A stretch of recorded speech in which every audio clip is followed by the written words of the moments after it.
wrong and that was wrong, and he was just so negative, and I don't like negative people. Fortunately, there was a Bible on the lectern, and I held the Bible and I said, you know, you're testing my faith. And I know, Mr. Jeremy, you know what's wrong with the education system?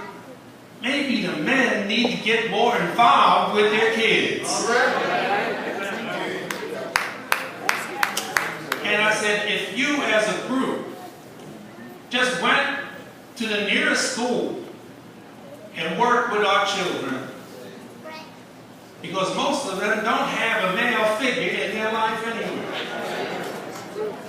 Just think of all the good you would do.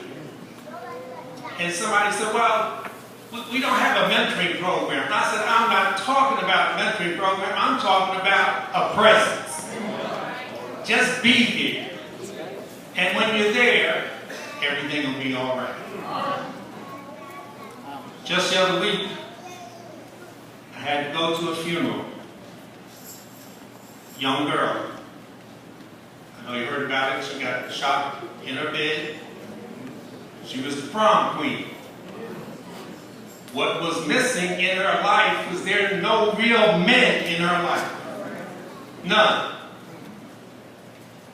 And she needed that guidance. So when I spoke to the parents afterwards, I got the same feeling that there was this emptiness, that there were no men in her life. And there were other children. So all I'm saying to you is, man, if you can make the commitment to be here today, make the commitment to help our children.